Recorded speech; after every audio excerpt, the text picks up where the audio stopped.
Bom dia, meus amigos do mundo da origem emocional dos sintomas. Para quem está assistindo aí agora ao vivo e olá para quem está assistindo depois dessa gravação estar indo no ar. Então, para vocês que estão aí ao vivo, pode fazer perguntas da forma com que vocês acharem melhor aí que eu vou respondendo.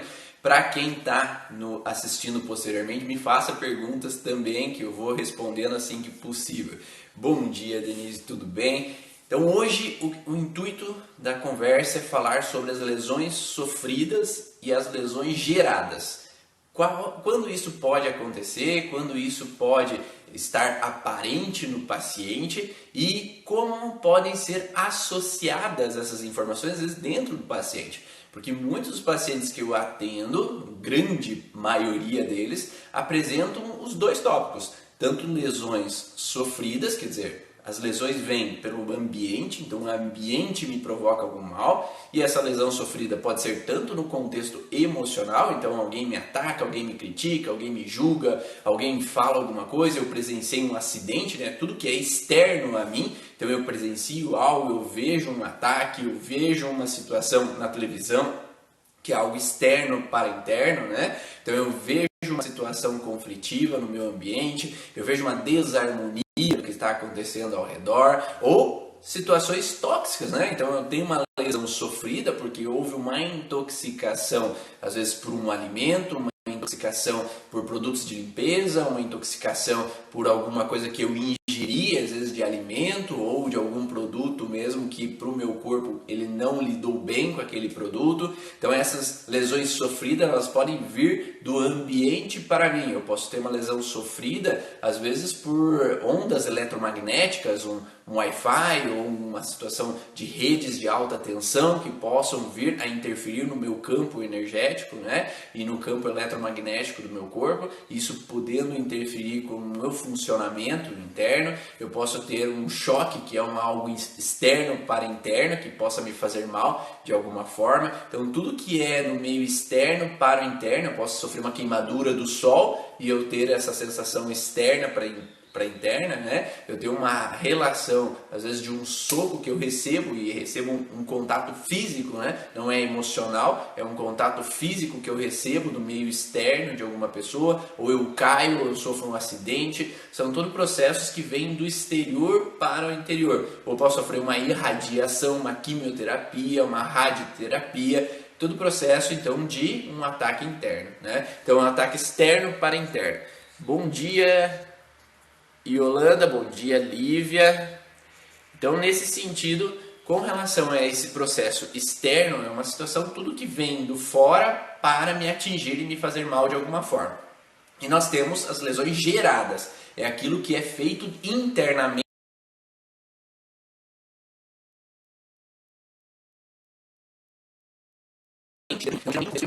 Ou eu sou mesmo, ou eu não faço nada direito, ou eu não sou bonito o suficiente, as pessoas não vão gostar de mim, as pessoas vão me abandonar. Então é aquela interpretação interna que eu acabo julgando o que possa estar passando no externo. Então, ou me autocriticando, me auto-julgando, me fazendo mal a mim mesmo, ou tendo os meus próprios medos com relação às coisas que eu faço. Então, nós temos uma lesão que é sofrida do meio externo para o meio interno e temos uma lesão gerada, que é o que eu gero dentro de mim, de frustração, de incômodo, de incapacidade, às vezes, de realizar algumas situações. E ambas podem, no contexto emocional, gerar doenças, patologias, enfermidades ao meu corpo. Então, por exemplo, se nós temos uma situação vinculada a um ataque, por exemplo, verbal que eu possa sentir de alguma pessoa, eu posso sentir criticado, desvalorizado, eu posso sentir que alguém falou que eu não faço nada direito, ou meu pai me critica, ou dentro do meu trabalho tem um gestor que me ataca frequentemente. Então esse ataque externo para interno pode vir relacionado à região da face. Então essa relação de julgamento à minha face, à minha identidade, à minha capacidade, o meu desenrolar das coisas. Então esse ataque de externo eu posso desencadear, então, por exemplo, um melasma no rosto, pode desencadear uma situação de espinhas, de cravos no rosto, ou uma alteração na pele, na coloração da pele, na região do rosto, por esse sentido de um ataque contra meu rosto, contra a minha integridade, contra a minha personalidade, quanto a eu mesmo naquele momento. Então, seja por quem seja, pode ser um bullying no colégio, por isso que adolescentes geralmente que estão em busca de uma identidade, eles acabam sofrendo mais esse ataque externo, que faz com que eles gerem então essa alteração, essa disfunção em si mesmos. Então, essa relação de externo para interno pode gerar uma frustração, um incômodo e uma alteração.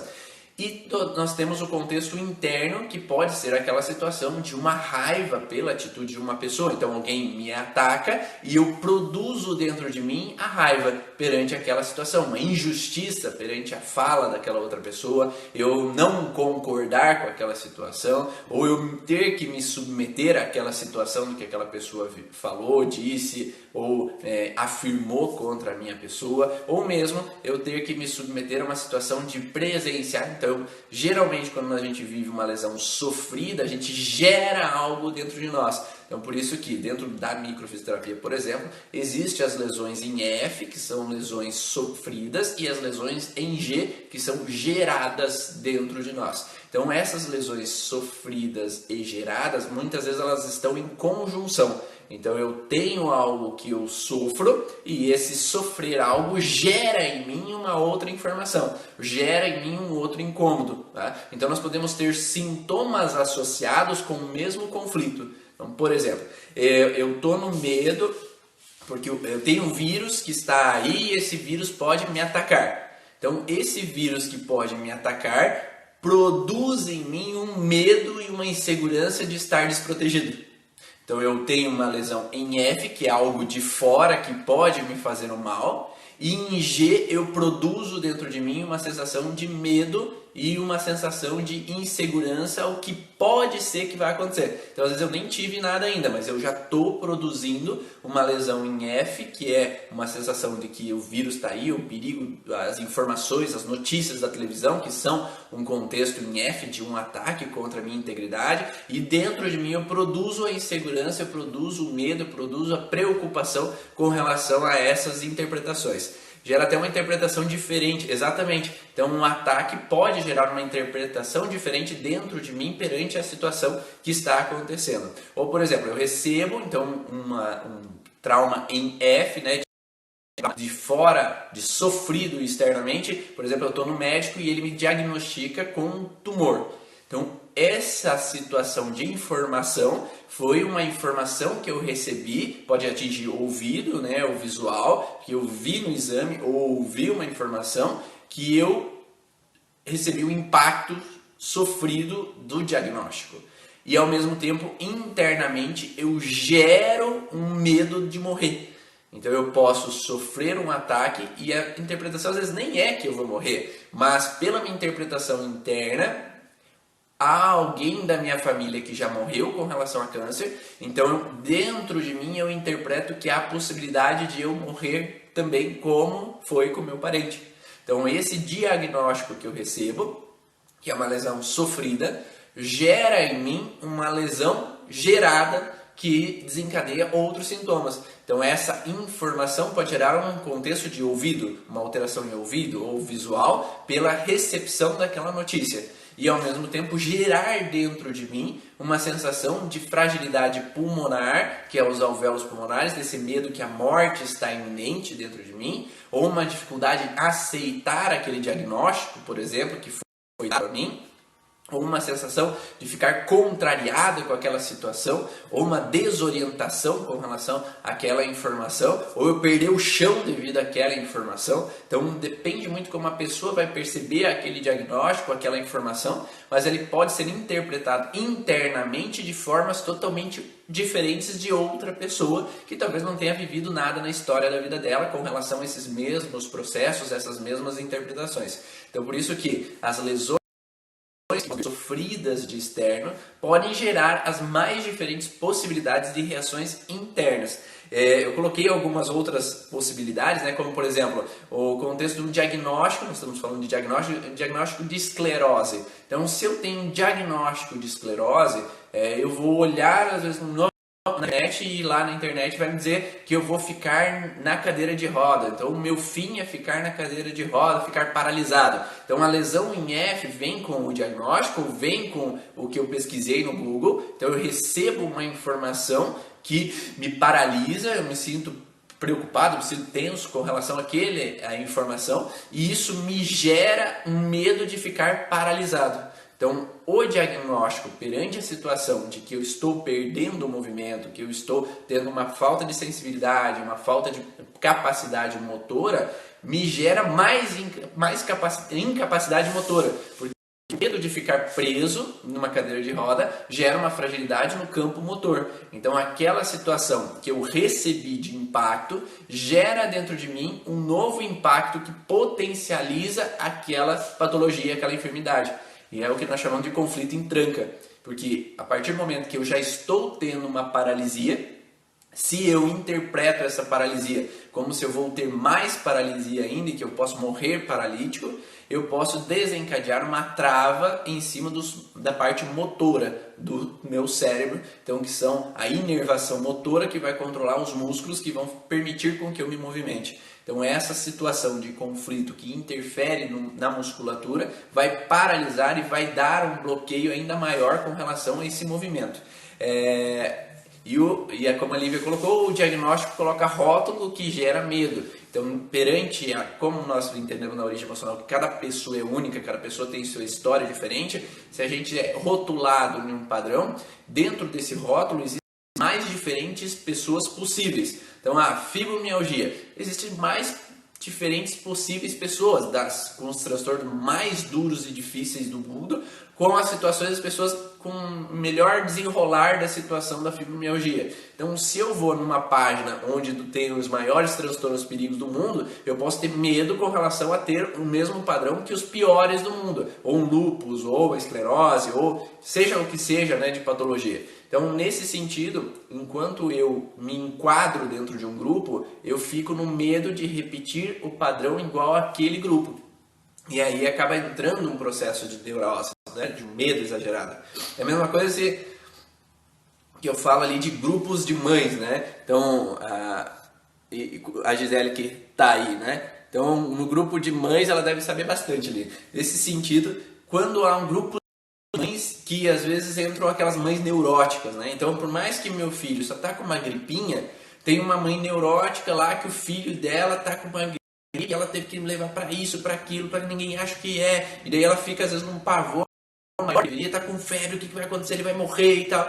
E às vezes aquela mãe nem tem medo, mas entrando naquele grupo e rotulou a gripe como um perigo intenso, ela entra no padrão de gerado dentro dela também, que se é que a mãe está falando tudo isso, será que eu não estou entrando nesse mesmo processo? Então eu fico gerando dentro de mim às vezes um medo exagerado, uma preocupação exagerada do que pode vir a acontecer perante a ali numa febrezinha, ele está brincando, está tudo normal, mas e aquela mãe lá teve esse filho que teve febre e aconteceu isso, aquilo, aquele outro, então eu já fico associando como se aquilo pudesse acontecer na minha vida da mesma forma ou do mesmo âmbito, né, que gerar um grande problema para o meu filho. Então esses medos antecipativos podem vir também no processo gerado dentro de mim. Geralmente, inicialmente, vem em um contexto sofrido, mas geramos dentro de nós uma preocupação em viver a mesma coisa que um rótulo, ou viver a mesma coisa do que algo virtual que eu vi, ou imaginário que eu vi, que eu criei dentro de mim um processo que é mais alucinatório, né? A Luz Cléia fala, super frequente essa situação. Sim, é muito frequente essa sensação de nós rotularmos, vermos no rótulo e nos enquadrarmos. É a mesma coisa do que hoje às vezes tem tantas pessoas que falecem por causa de uma patologia e eu vou me enquadrar, se eu tiver um pouquinho o sintoma daquela patologia, eu já vou me enquadrar naquelas que vão falecer. Por mais que seja, às vezes, um número ali é bem pequeno, o número dessas pessoas que faleceram. Então eu entro já no pior que pode acontecer. Por que o nosso corpo ele gera pensamento no pior que pode acontecer? Porque geralmente nós não gostamos de ser pegos de surpresa.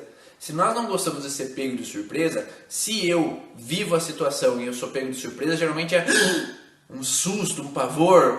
Recebo...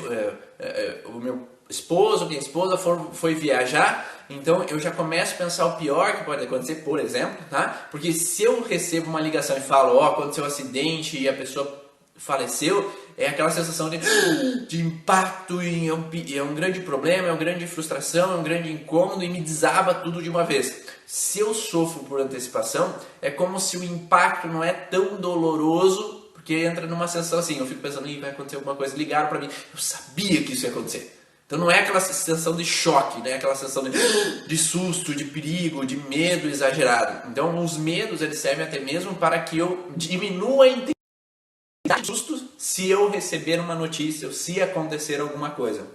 Então, fica sofrer por antecipação. Qual é o problema? A gente fica muito tempo no sofrer por antecipação. Às vezes a duração é muito grande. E aí gera um sintoma maior por causa da duração. Então, se a gente sofresse um pouquinho por antecipação, ok. Mas o problema é que a gente geralmente vai sofrendo bastante ou preocupado bastante. Por exemplo, nós estamos vivendo uma fase de isolamento, a gente não está recebendo dinheiro, não está trabalhando, e estamos no processo de ficar em casa. Então, eu posso vir a ficar preocupado, eu fico na tensão, e se não voltar daqui 2 semanas, não voltar daqui 3 semanas, se não voltar daqui 4 semanas, e se, porque daí se o presidente ou se eu falar amanhã, nós vamos precisar ficar mais uma semana, eu sabia que isso ia acontecer, tá? Então não gera uma antecipação tão grande, gera um sofrer por antecipação, pensando já no pior que pode acontecer, que se acontecer eu já estou preparado, tá? Então é como se eu já fico numa preocupação.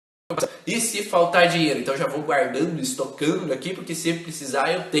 Então a mesma coisa é a estocagem. Então eu estoco o pensamento do ruim que pode acontecer, por isso que muitas vezes é um pensamento negativo de algumas pessoas, porque é uma lesão gerada, mas é uma lesão gerada contínua, né? Então não é um choque que é recebido tudo de uma vez. Então uma lesão gerada pode amenizar uma lesão sofrida. Então, se eu fico sofrendo durante um tempo, preocupado com alguma coisa, eu não recebo um choque tudo de uma vez quando eu recebo uma notícia de algo. Mas, ao mesmo tempo, o caminho que percorreu daquele sofrer por antecipação foi longo e já trouxe algum rastro de fragilidade. E aí pode ter gerado já algumas disfunções, algumas lesões para alguns tecidos. Então, por isso que muitas pessoas acabam sofrendo por antecipação, entrando no alerta, mas ninguém sofre por antecipação se nunca viu nada.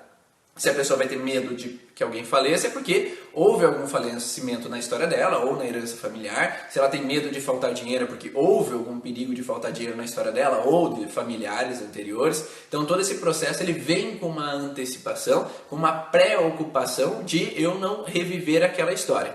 A Luz Cléia fala que há 5 dias minha filha teve sinusite, levei ao médico e ele prescreveu antibiótico. Conversei com a minha filha, expliquei o contexto e ela está ótima sem tomar antibióticos. É possível a gente resolver o processo de uma forma mais rápida, principalmente se a pessoa vive aquela situação, né? Se você, dentro de você, como Luz Cléia, você tem realmente conhecimento, você sabe, você vive desse processo de entender a origem emocional desse sintoma, e tá íntegro dentro de você, você sabe de verdade que aquilo é real, quando você passa a informação, você passa com segurança. É diferente que às vezes uma mãe pode passar assim, não, vai ficar tudo bem. É que nem levar para colégio, né? Filho, vai ficar tudo bem, ninguém vai te fazer mal, tá? Vai ficar tudo tranquilo. Então, é como se você já passe insegurança para aquela criança e aquela criança vai ser deixada no colégio já insegura, porque está passando uma informação, às vezes, que não é coerente, às vezes, com o que eu sinto lá dentro de mim. Agora, geralmente, por isso que falam que, manda o pai levar a criança, porque, tchau, filho, tchau, beleza, até depois.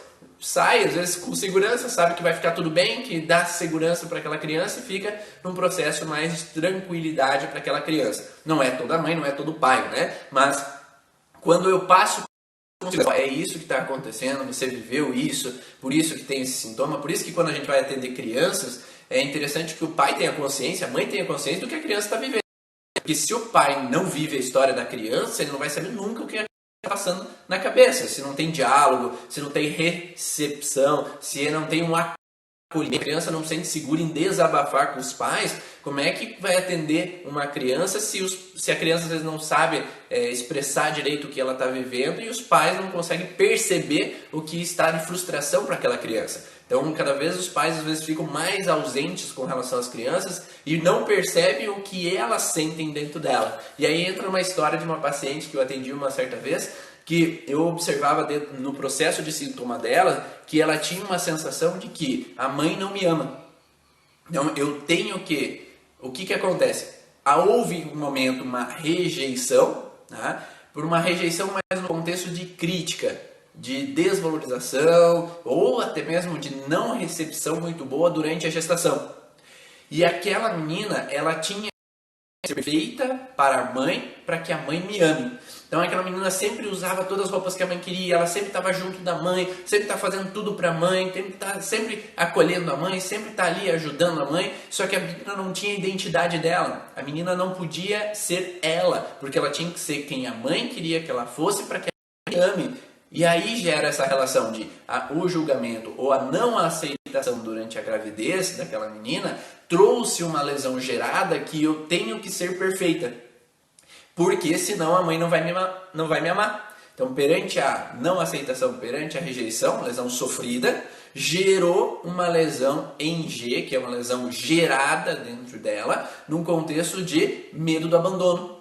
Então eu tenho que andar na linha, tem que ser certinho, tem que ser perfeito. Quantos de nós não passaram por isso, né? Na sensação que eu tenho que pisar em ovos, não posso fazer bagunça, eu não posso aprontar, eu não posso desagradar a minha mãe ou meu pai, porque senão eles vão se afastar de mim. Até pelo contexto cultural, né? Porque antigamente os pais ficavam bravos e iam pro canto deles ou apanhavam, né? Então essa sensação de que ele me critica ou ele me briga comigo ou eles se afastam de mim.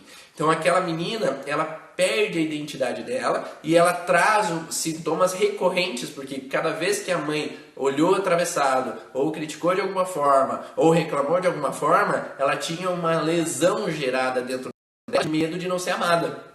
Então cada vez eu me cobro mais para ser a mais perfeita sempre, ajudar a mãe na casa sempre, não poder dizer não à mãe, porque daí... Eu sempre falo que para eu encontrar minha identidade, às vezes eu preciso dizer não aos outros. Porque se eu sou quem os outros querem que eu seja, eu não sou eu. Então, às vezes, não há problema em, às vezes, eu agradar ou dizer sim, mas sabendo dentro de mim o que eu gosto, o que eu quero para minha vida, o que eu idealizo. Mas tem pessoas que, às vezes, são perfeitas, querem ser perfeitas e acabam fazendo a faculdade que os pais queriam que eu fizesse, acaba seguindo, fazendo aula disso ou daquilo porque os pais querem, mas eu não suporto aquilo, acabam seguindo coisas na vida que não é o idealizado delas e acaba entrando, às vezes, num padrão de estar insatisfeito com a vida em algum momento, simplesmente porque passei o tempo inteiro querendo agradar, proteger, auxiliar e dar suporte sempre aos outros.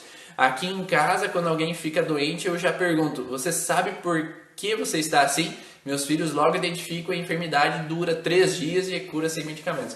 Então, quando há esse processo e é possível todos dentro de casa terem um entendimento desse processo, por isso que a criança, às vezes, a gente tem que dialogar, você sabe, isso aconteceu, por isso que esse sintoma, isso que deveria acontecer, na verdade, em todo o colégio, né? Então, por isso que Hammer falava que ele queria criar uma grande escola de aprendizado para todos saberem a causa dos sintomas e aí amenizar muitos dos problemas que poderiam vir a acontecer, que são os sintomas mais graves ou problemas mais graves. Porque a partir do momento que eu entendo, eu tenho essa informação do que faz mal ao outro e o que faz mal a mim, muitas pessoas deixariam de fazer mal aos outros, né? Claro que existiria sempre as pessoas que fariam mal aos outros, porque a gente sabe como é o mundo, mas menos pessoas fariam algumas coisas por impulso ou fazendo mal às outras pessoas porque entende que aquilo é desagradável, aquilo poderia gerar um problema para outra pessoa, ou entenderiam melhor o que o seu corpo demonstra com os sintomas, com as emoções, com as sensações durante algo que acontece e poderiam sair mais rápido do padrão conflitivo e não permanecer tanto tempo, como os animais. Às vezes eu fico momentaneamente. Não são humanos que ficam, às vezes, a vida inteira no estresse sem entender por que estão naquele estresse, né? Sem entender o que me fez mal a mim. E quando a gente tem a interpretação é muito mais fácil, às vezes, de conectar ao processo, né? Então, e falando no processo de lesão sofrida e lesão gerada, eu falei no processo então de que eu posso me sentir julgado, criticado, ou eu posso ter uma sensação de que, por exemplo, tem pacientes que o pai e a mãe engravidaram antes do casamento e o pai inicialmente deu uma refutada naquela gravidez. E agora nós vamos ter que casar, não quero isso para minha vida, ou não sei, ou foge um pouco, por mais que depois volta, a primeira recepção às vezes foi de, e agora?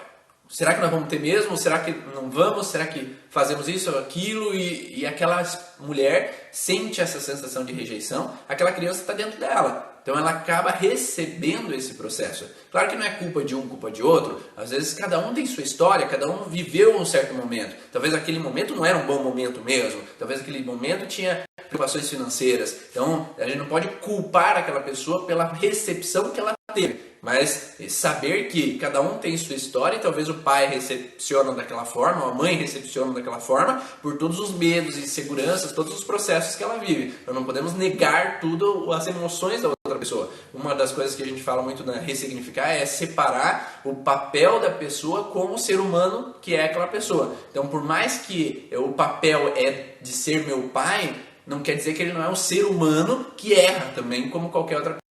Um ser humano que tem emoções como qualquer outra pessoa e acaba recebendo a informação, às vezes de forma, às vezes que ele pode também ter insegurança, ele também pode ter medo, ele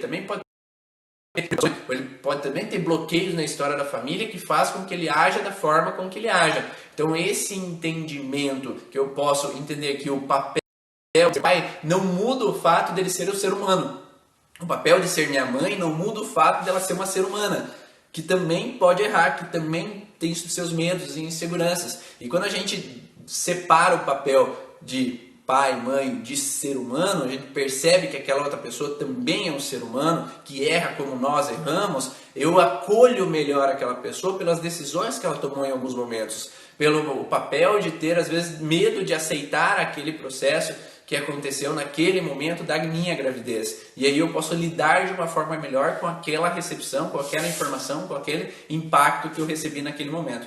Esse processo, então, de diferenciação ajuda nessa situação, né, desse entendimento. Então, esse contexto de má recepção ali naquele momento, ele pode gerar uma sensação, então, para aquela criança que está em ventre, que o pai, quando soube que estava grávido, ele se afastou da mãe. Então, a mãe percebeu ele afastado, percebeu que ele não vinha tocar na barriga, que ele estava mais distante naquele momento. Então, a interpretação que vem ali para aquela criança é que houve uma lesão gerada de rejeição, ou de medo de abandono, ou medo de que o pai se afaste. Então, eu tenho que sempre estar cuidando para não ser um erro, para que o pai não se afaste. Então, também entra nessa possibilidade que eu tenho que andar na linha, tem que ser certinho, eu não posso ser um erro para a família. Eu não posso pisar na bola, eu não posso fazer coisas que o pai possa ver como um erro em algum determinado momento. Ou eu não posso fazer algo que o pai entenda como uma situação de fora das normas. Eu não posso ter sexo antes do casamento porque o pai vai me rejeitar. Então eu não posso tomar tal decisão porque o pai não vai gostar. Eu não posso ser artista ou dançar ou estudar artes se o pai idealiza que eu seja advogada ou que eu seja uma médica. Só que às vezes ser médica não é a minha ambição. Ser médica não é o meu desejo, não é o que mexe comigo, não é que acalenta o meu coração. Então, nesse sentido, a pessoa às vezes carrega na vida dela uma missão que não é dela. Um processo de provar, aprovação, de agrado, sempre com medo do não ser amada. Então, essa lesão gerada faz com que qualquer olhar do pai que venha com uma lesão sofrida, né? Então, eu sofro com aquele olhar de recriminação, eu sofro com aquela palavrinha de crítica. Então, qualquer criticazinha, qualquer olhar de reprovação me desmonta, porque eu tenho medo de não ser amado. Baseado num processo que não precisaria viver o resto da vida, não precisa estar impregnado dentro de mim o resto da vida, mas aquela interpretação que em algum momento veio de rejeição, seja porque eu nasci, eu era menina ao invés de ser menino, ou era menino ao invés de ser menina, então eu recebo o impacto de um olhar que é uma lesão sofrida perante uma sensação de que se afastou, não vem muito comigo, não pega no colo, eu me sinto deixado de lado. Então, cada vez que eu sinto a recriminação, eu gero uma alteração. Ou vice-versa, cada vez que eu sinto um afastamento, eu fico preocupado que eu devo ter feito algo de errado. Né? Então, uma lesão gerada pode provocar uma lesão sofrida. Tá? Então, eu posso interpretar o processo do que está acontecendo, né? E eu acabo entrando numa bagunça ou entrando num padrão então conflitivo de frustração. Então, muitas pessoas entram perfeccionismo baseado num olhar em algum momento. E aí eu posso ficar preocupado na hora de apresentar trabalho em grupo, né? Então, por exemplo, eu já falei dessa história de que quando eu era pequeno, ali por volta dos 6, 7 anos de idade, eu estava fazendo uma apresentação na frente do colégio inteiro, lá pequenininho, do Dia do Índio. E aí eu estava batucando lá num tamborzinho e de repente uma das baquetas voou. Né? E essa baqueta voou e daí todo mundo começou a dar risada na minha cara, né? Naquele momento. Eu me senti julgado, me senti desvalorizado e isso me gerou uma autodesvalorização com relação ao perigo de errar em frente ao público. Então há uma preocupação que vão me julgar enquanto eu estou perante a outras pessoas. E isso traz então um bloqueio de falar em público. Quantas pessoas às vezes vai fazer uma apresentação quando pequena, e às vezes os pais começam a dar risada, porque às vezes chorou um pouquinho, ou porque isso aconteceu, porque aquilo e outro aconteceu, todo mundo começa a dar risada e aquela criança interpreta como se eu estivesse fazendo algo de errado, como se estão dando risada, estão tirando sarro de mim. Ou quantos tios chatos lá, que quando eu sou criança, às vezes eu fico irritada facilmente, e ele vai lá ficar me cutucando só para eu ficar irritado e todo mundo dá risada. Então, que bonitinha, irritada. Então isso acontece frequentemente, aquela criança se sente incomodada perante o julgamento, né? E isso faz com que cada vez que eu olho as pessoas dando risada de mim, eu já travo, porque eu fico insegura perante aquela situação que remeteu um padrão conflitivo para mim, que gerou dentro de mim o medo de não ser perfeito, o medo de fazer coisas que as pessoas vão dar risada.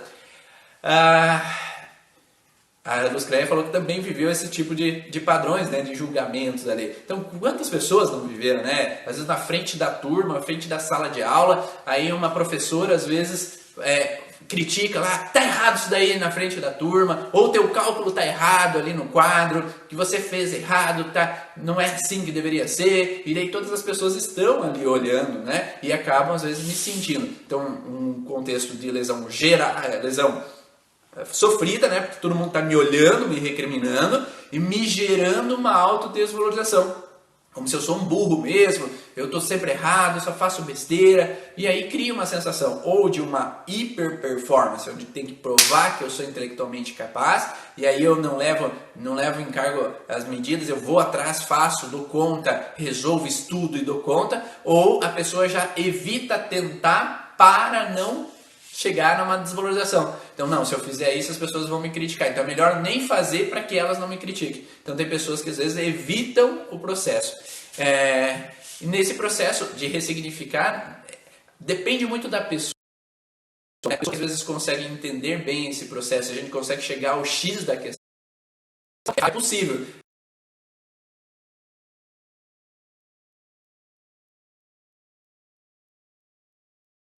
Eu, na verdade, faço né? Hoje eu dou palestras, às vezes, para várias pessoas, né? E esse sentido de quando eu consigo encontrar esse padrão de onde veio, é possível entrar nesse processo de reestruturação e de correção, sim.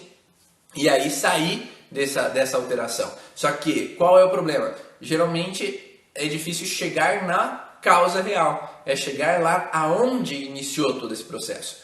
Mas quando a gente tem algumas ferramentas, quando tem alguns métodos, quando tem algumas possibilidades, é possível sim reorganizar essa informação, seja pela hipnose, seja pela constelação familiar, seja pela microfisioterapia, seja pela psicogenealogia. Então a gente precisa achar qual foi o início de tudo. Ontem eu estava conversando com uma das que dentro do curso em Belo Horizonte nós temos o Thiago, que é hipnoterapeuta.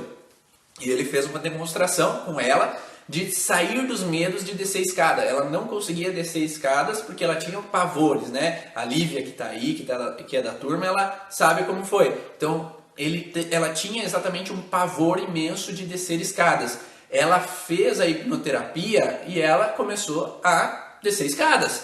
E hoje ela falou, é impressionante, ontem ela conversou comigo, é impressionante como eu hoje desço as escadas e não tenho mais aquele pavor que eu vou cair. Porque ela tinha frequentemente quedas nesse sentido de medo que vai descer e vai cair. Então, quando se chega ao contexto real, raiz do processo, é possível sim tirar os medos e é possível as pessoas entrarem numa correção e melhorarem aquela qualidade de vida, conseguirem passar pelos obstáculos sem problema. Quantos pacientes eu já tive que começaram a dirigir, começaram a andar de avião, começaram a falar mais em público, porque a gente encontrou a raiz do problema. Então, difícil? Às vezes sim, às vezes não. Quando é com nós mesmos, às vezes não depende de nós mesmos resolver. Às vezes depende de outra pessoa olhar para aquilo que a gente bloqueia. Tá? Porque a gente cega, que é uma mini esquizofrenia, né? A gente não consegue enxergar, às vezes, algumas coisas que estão na frente da gente. Que tá ali para eu olhar, tá ali para eu ver que eu estou nesse bloqueio, nessa alteração. E às vezes a gente não consegue olhar para nós mesmos, porque nós estamos cegos daquele processo, né? Porque a gente às vezes se sabota sem querer. Mas quando outra pessoa olha pra gente, a pessoa tem um olhar aberto, ela tem essa sensibilidade de olhar esse processo, é permitido sim, a gente pode chegar lá. Como o Luciano falou ali, permissão, né? Quando eu me permito olhar para aquilo, ou quando eu dou a permissão a outra pessoa, não é só eu me permitir, porque quando eu vou para outro terapeuta, eu também tenho que permitir que o outro terapeuta chegue àquela causa. Porque às vezes, só pelo fato de eu não estar seguro de ir naquele terapeuta, eu já não mostro a informação que eu precisaria mostrar para ele. E aí eu não chego na origem emocional do sintoma. Por isso que eu falo tanto no processo assim, de empatia com o paciente, de você estar ali num processo onde o paciente se sinta à vontade de você estar avaliando ele. Porque se o paciente chegou do contra e ele já travou naquele momento, né, Luciano? Se ele travou na entrada e achou que a acupuntura não funciona, a agulha vai sair. Né? A Luciano pode falar. A agulha foge do corpo. Ela não entra. Tá? Ou se você está ali, o paciente é do contra e ele não está ali apto a liberar todas as informações porque foi um abuso sexual, porque foi uma grande frustração para ele, ou porque realmente, consciente ou inconsciente, tá? Às vezes inconscientemente ele quer proteger aquela informação, tá? Não necessariamente que ele saiba do processo, mas inconscientemente o corpo mostra esse processo. E aí se o paciente não está à vontade naquele momento, porque ele sentiu você mais invasivo, sentiu que você está mais impositor, sentiu que você às vezes é um homem e ela foi abusada por um homem na infância, e aí você relembra de alguma forma aquele homem. Até o toque, se eu estou na microfisioterapia tocando para buscar, aquela pessoa não se sente à vontade de ser tocada. Ela já começa, ai, que cócega, né? Ou, ai, já começa a querer afastar aquele contato físico. Então, esse processo, a pessoa tem que estar realmente tranquila para que eu possa olhar profundamente aquele processo de onde veio. A Thaís fala, sou muito insegura, não me sinto amada e nem capaz. Mesmo depois de receber a micro, também já passei pela hipnose e não tive resultado. O que me sugere? Isso me atrapalha na profissão e na vida. E tem que chegar na raiz desse processo, Thaís. Provavelmente as pessoas ou não chegaram ao processo inicial do que aconteceu nessa insegurança para você, ou não foram tão fundo quanto deveriam. Tá? Ou, o que eu falo frequentemente é que quando eu comecei, eu precisei passar por uma microfisioterapia, depois eu precisei passar por uma crânio-sacral, depois eu precisei passar por um MDR, depois eu precisei passar por um brain spotting, depois eu precisei passar por uma psicoterapia, depois eu precisei passar por um reiki, depois eu precisei passar por isso ou por aquilo, para daí chegar na raiz do problema. Então, talvez nós temos camadas. Não desista, então. Porque as camadas, cada ele precisou mexer numa camada. E essas camadas são proteções. É o que é micro, nós falamos que existem as proteções, como se fossem para me proteger daquilo que eu vivi na raiz do problema. Então, se eu tenho camadas de proteção, nem sempre em uma sessão eu vou chegar na raiz do problema, ou no miolo da cebola. Às vezes eu vou precisar mexer nas camadas até chegar. E nem sempre a raiz do problema está na tua história. Às vezes é uma coisa transgeracional que você trouxe. E aí, se o terapeuta não sabe mexer no transgeracional, não vai resolver. Tá? Se o terapeuta não sabe modificar essa percepção no transgeracional, infelizmente não vai resolver. Então é preciso olhar um pouco mais a fundo do que aconteceu. E essa insegurança tua tem muito a ver com começar ou terminar as coisas. Tem muito a ver com uma sensação de medo com relação ao afastamento das pessoas. Então, por exemplo, com relação aos pacientes que vão se afastar e não vão voltar, ou aquele paciente que faltou e não está vindo, eu fico preocupado com medo que eu fiz besteira. Então, é o medo de ser um erro. E aí a gente precisa saber, o Luciano fala do iceberg, né? Então o que a gente olha, às vezes olhou lá naquela parte superior à água, mas tem muita camada lá embaixo que tem que se mexer. E são coisas que a gente não vê, né? Então são coisas que a gente não consegue enxergar por si mesmo. Então às vezes precisa de um profissional que consiga cutucar lá embaixo, que possa saber mergulhar, que possa saber mergulhar nas profundezas. Saber mergulhar na superfície muita gente sabe, mas mergulhar nas profundezas nem sempre. E para mergulhar nas profundezas precisa ter sensibilidade. E é o que eu tenho buscado muito a mim, me permitir sentir. Porque muitas vezes a gente vem com histórias, por ser terapeutas, de medo de sentir simplesmente, de usar da intuição, de usar do que vem do coração e não da cabeça. Então o raciocínio é muito importante para a gente chegar no diagnóstico do que aconteceu, do que gerou essa alteração.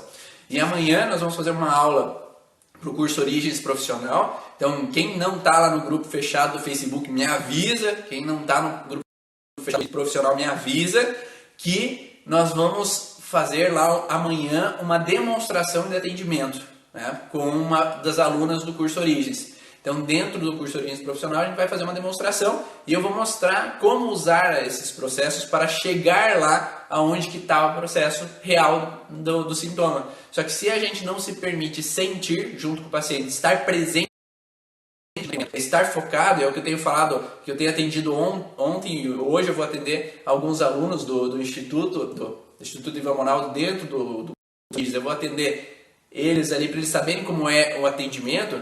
E aí eu falo bastante desse processo para eles. Amanhã, às 7 horas da manhã, vai ser o atendimento, Aline. Então, depois eu vou passar o link para o grupo, tá bom?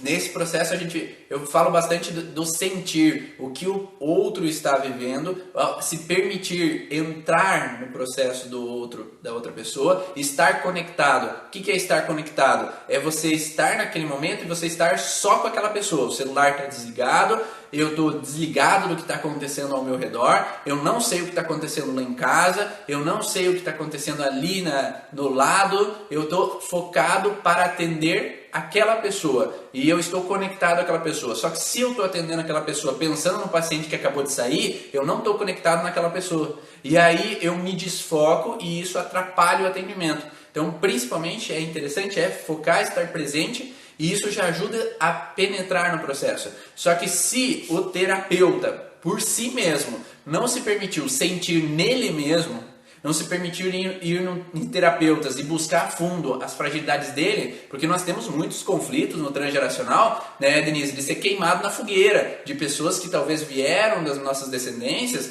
que faziam ervas, que faziam chás, que usavam da intuição a rezar para outras pessoas, que usavam, né, Lívia, da intuição para ajudar outras pessoas, a benzer outras pessoas, mas que foram recriminados, que foram proibidos pela igreja, que foram isso ou aquilo. E isso faz com que essas pessoas tragam uma sensação que é proibido sentir.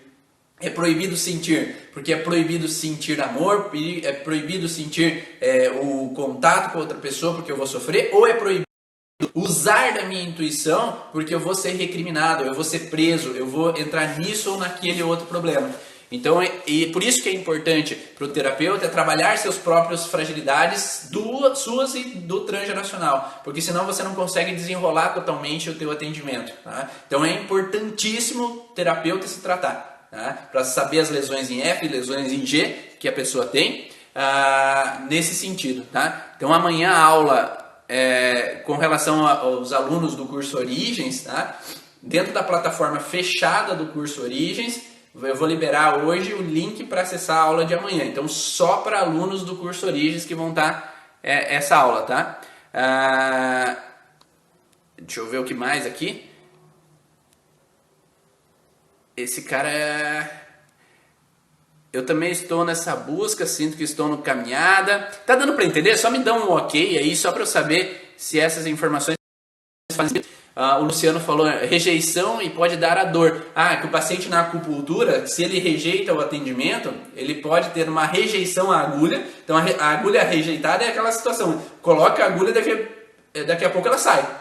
Tá? Então o corpo rejeita a agulha ou pode provocar mais dor aquele local onde está a agulha. E você ausculta, né, quem disse que não dói essas agulhas. E você escuta quem disse. E ele falou que às vezes tem pessoas que não sentem nada da agulha, porque estão ali preparados para receber aquele tratamento, né? Estão acolhendo aquele tratamento e é ok, né? A Lívia é porque não deve ter chegado ao programante pré-programante. A Lívia falou do atendimento ali da Thaís, né? Que provavelmente não deve ter chego então ao programante ou pré-programante que desencadeou aquele sintoma de insegurança, essa relação de onde veio o processo, e aí por isso que às vezes não houve essa melhora da forma que gostaria. Em busca de alguns sintomas, de algumas melhoras, de algumas alterações. E é por isso que entender um pouco mais sobre isso faz com que a gente chegue mais facilmente.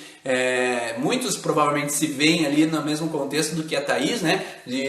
Já consegue às vezes melhorar de algumas coisas, mas talvez não foi no cerne, né, do processo. Mas é como eu falei, é tudo uma caminhada, é uma caminhada para buscar. Eu falei que faz 12 anos, 13 anos que eu trabalho com técnicas buscando a origem emocional dos sintomas e tem alguns sintomas que eu ainda não consegui olhar, né? Então nós carregamos várias fragilidades, várias percepções e coisas que estão às vezes mascaradas, escondidas, né? Como eu falei, dentro de uma proteção. E se a gente está numa proteção, talvez o sintoma não está aparente, mas está lá, tá? Tá lá escondido. Então esse sintoma que está lá escondido, um dia pode vir a aparecer. E quando a gente toma conhecimento disso, a gente consegue então ter uma facilidade maior de buscar a origem desse processo, né, e identificar, né, o que ele está deixando de marca ali para o meu corpo, para que daí agora eu possa então olhar para isso de uma outra maneira e ressignificar essa informação. Então, da mesma forma que eu falei das lesões em F e em G, às vezes quando acontece, por exemplo, na infância, eu vejo meu pai estranho, eu vejo minha mãe estranha e de repente eles brigam. Então o pai está estressado com alguma coisa no trabalho, o pai está vivendo alguma situação, a mãe está estressada com a família dela, que aconteceu alguma coisa no trabalho, que a mãe está estressada, e aí gera um atrito entre o pai e a mãe. Então a lesão em F, ou lesão sofrida, ela começa com um princípio onde que eu identifico que eles estão estranhos e brigam. Então eu presenciei, eu ouvi da brônquios, que é uma alteração de voz, uma ameaça sobre o meu território que eu presenciei, e isso pode gerar em mim uma sensação que o medo de perder o pai, porque às vezes se eles brigarem, o pai se afasta, sai de casa e eu tenho medo que ele vá embora e não vá voltar. Eu tenho medo que o pai vá fazer mal à minha mãe. E então essa sensação grava ali no inconsciente, fazendo com que aquela pessoa, cada vez que eu sinto que ela está estranha, então é uma lesão em F, eu presenciar algo do meio externo. Então eu vejo, lesão sofrida é ver o outro estranho, e ao ver o outro estranho, gera dentro de mim um medo que ele vá se afastar de novo, ou gera um medo de mim, um medo que ele vá fazer mal à minha mãe de novo. Isso pode gerar frequentemente, à medida que os outros estão estranhos, ou que vão brigar, ou vão se afastar. Então eu tenho que estar sempre controlando tudo. Então nessa lesão sofrida, eu tenho que presenciar e olhar tudo, para a mínima dose de que alguém está estranho no meu ambiente, eu gero dentro de mim uma preocupação para resolver aquele problema antes que o perigo aconteça. Então vira aquela pessoa hiperprotetora, que eu tenho que estar cuidando de todo mundo, eu tenho que apaziguar aqui. Se o pai chegou estressado, eu tenho que ir lá cuidar do pai para que ele não se estresse e não cause uma briga com a minha mãe. Ou eu tenho que ir lá proteger minha mãe, tirar ela do lugar ali para que ela possa ficar bem. Então gera dentro de mim uma sensação de ser protetor a outra pessoa. Ou até aquelas chantagens, né? Então a mínima sensação que eu vejo minha mãe triste, a mínima sensação que eu vejo meu pai, eu tenho que dar conta de proteger para evitar que eles sofram. Então eu crio dentro de mim uma lesão em G de que se eu não meu pai e minha mãe fazendo com que eles fiquem felizes, ou o pai pode ficar doente, ou pode acontecer uma desarmonia e um desentendimento entre eles. Então essa lesão em F, perante uma situação que eu já vivi anteriormente, gera dentro de mim uma preocupação. E é tudo num campo imaginário, não é real. Né? Então aquela situação, porque o pai está triste, não é por isso que ele vai se suicidar. Não é porque o pai está triste ou que ele está irritado que ele vai bater na minha mãe. Mas perante uma situação da vida, gera imaginariamente na minha cabeça uma sensação de que pode repetir a história. Pode acontecer de novo aquela situação. Então esse campo gerado não necessariamente é real. Então a gente gera dentro de nós perante ao que a gente viveu em F, que é a lesão sofrida. E aí fica numa paranoia, às vezes dentro da cabeça, preocupado em tentar resolver todos esses processos. Então eu tenho uma sensação de que em F eu tenho uma situação que a outra pessoa não está bem, ou ela está doente, e eu já começo a gerar em mim um sofrer por antecipação que vai morrer. Porque assim eu já me antecipo para não ser pego de surpresa, como eu falei anteriormente. Né? Que ser pego de surpresa é aquele susto da notícia. Ou se eu já idealizo, já penso sobre aquilo, eu sabia que isso ia acontecer. Então eu já fico num sofrer por antecipação, só que dura tempo e não é um impacto tão grave, tão incômodo para mim naquele momento. Se, por exemplo, como terapeuta, né, se eu tenho essa relação também de que o medo de não gostarem de mim, ou medo que não vão curtir, não vão gostar do que eu falo, do que eu faço, das coisas que eu escrevo, das coisas que eu falo em vídeos, por exemplo, na internet, eu posso ter uma sensação de medo de não ser agradável, ou medo que não vão me amar, ou medo que, por exemplo, que o paciente, se ele não aparece durante a segunda sessão, eu fico às vezes gerando dentro de mim, então a lesão em F ele não apareceu. Então eu não estava presente o paciente. Eu posso gerar em mim uma sensação, eu fiz uma coisa errada. Eu fiz alguma coisa que ele não veio, ou ele não gostou de mim, ou ele se afastou. Então, às vezes o terapeuta fica paranoiando ali durante o processo que o paciente não está, ao invés de aproveitar e estudar, aproveitar e fazer outra coisa, porque às vezes aconteceu alguma coisa no meio do caminho, furou o pneu e ele não conseguiu chegar na consulta, aconteceu algum imprevisto que esqueceu, só que essa relação de lesão em G é gerada dentro dele numa preocupação que não é bom bastante, talvez não por aquele paciente, mas eu estou imaginando que ele possa ter passado por isso e não gostado e por isso que ele não apareceu. Só que isso vem referente a uma situação que eu vivi de não recepção, de não ser bem acolhido, de não ser aceito, ou de ter errado e as pessoas terem se afastado de mim. Então eu estou sempre no perigo que as pessoas vão se afastar, que vão me rejeitar, que não vão estar à vontade comigo nesse processo. Denise pergunta assim, podemos dizer que por trás de toda lesão em G temos um F associado, mas grande parte dos traumas, dos conflitos, sim, né? Porque após viver uma situação em lesão sofrida, eu sinto atacado, eu me sinto criticado, presenciei uma morte, vai gerar dentro de mim, por exemplo, depois de uma morte, uma falta. Então eu posso sentir falta daquela pessoa perante aquela morte. Então eu posso ter dois órgãos fragilizados. Então eu posso ter uma relação de presenciar e me separar visualmente daquela pessoa que morreu, e aí eu posso ter uma conjuntivite, e ao mesmo tempo gerando dentro de mim um contexto de falta que vai gerar uma fragilidade em fígado e endodermo, ou uma sensação de abandono que vai me gerar retenção de líquido.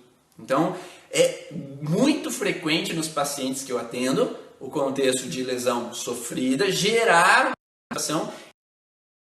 E é isso que muitos brasileiros começaram a observar quando começaram a atender a microfisioterapia. E aí passaram para o Grosjean, para o Benini essas informações. O Rodolfo, o Rodrigo, o Adriano. Então eles começaram a perceber que sempre depois de uma lesão sofrida gera algo dentro do corpo. Então, para a gente entender, que é uma das perguntas que me fizeram ontem nos atendimentos, né, que eu atendi o pessoal do curso Origens, que quando a gente tem uma lesão gerada, como a gente pode entender essa história da lesão gerada e como a gente pode entender a história da lesão sofrida? A gente vai juntar todos os órgãos que já estavam fragilizados no mapa da lesão sofrida, por exemplo, quem atende com a micro, né?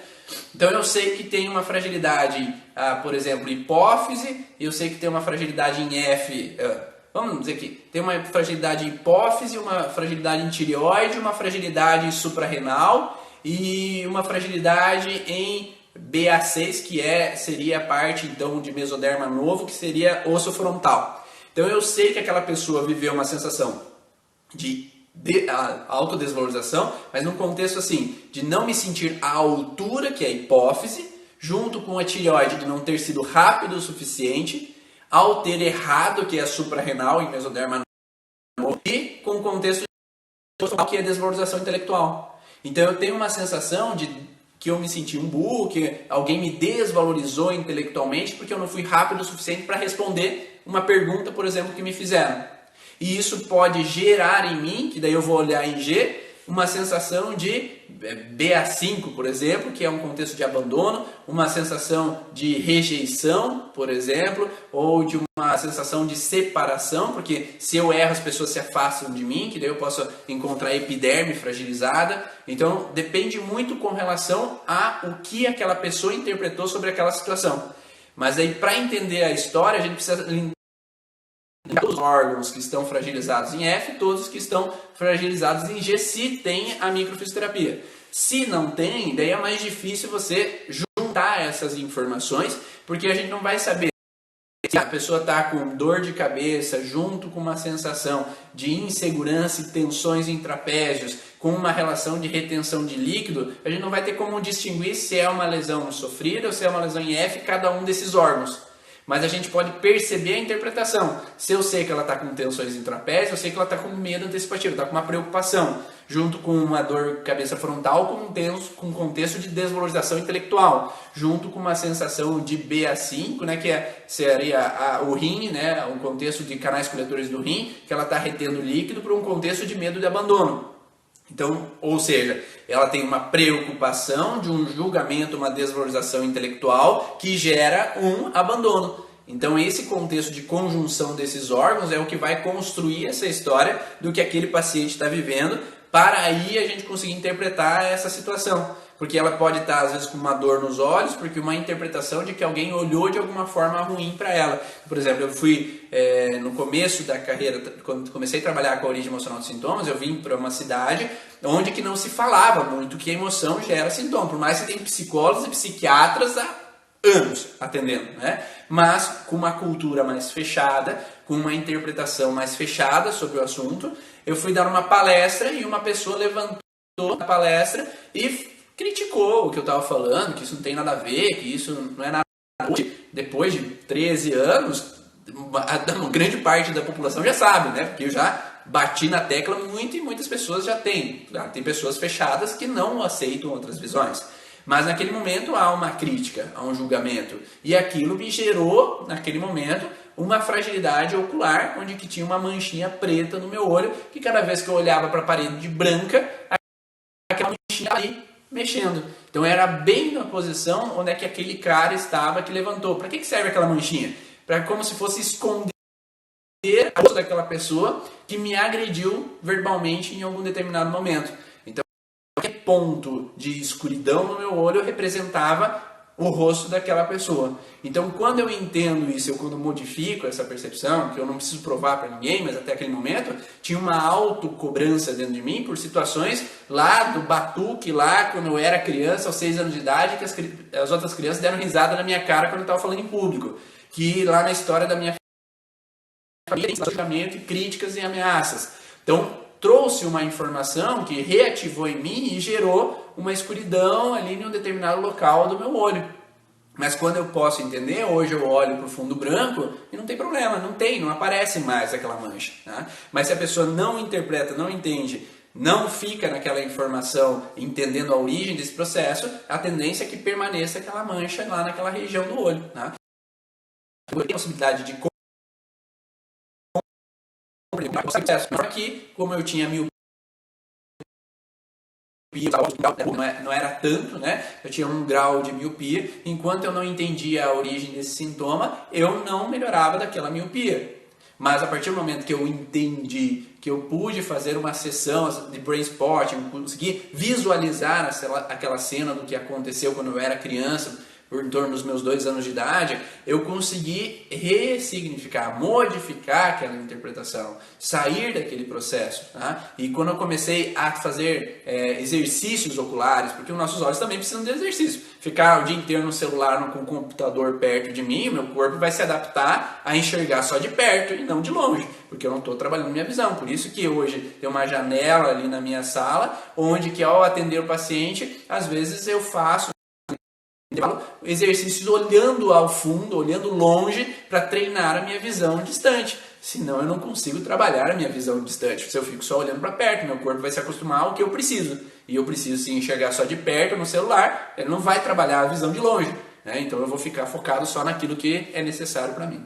Então essa aula foi exatamente para explicar um pouco esse contexto. Dani, chegou no final, Dani? Que isso? E essa aula foi para explicar exatamente esse contexto das lesões geradas, das lesões sofridas e a conjunção entre elas. Espero que vocês tenham gostado dessas informações. Vai ficar disponível aí por 24 horas se vocês quiserem ver um pouco mais. Eu espero que durante essa semana vocês consigam aproveitar muito todo o conteúdo que eu vou disponibilizar. Um grande abraço e até a próxima!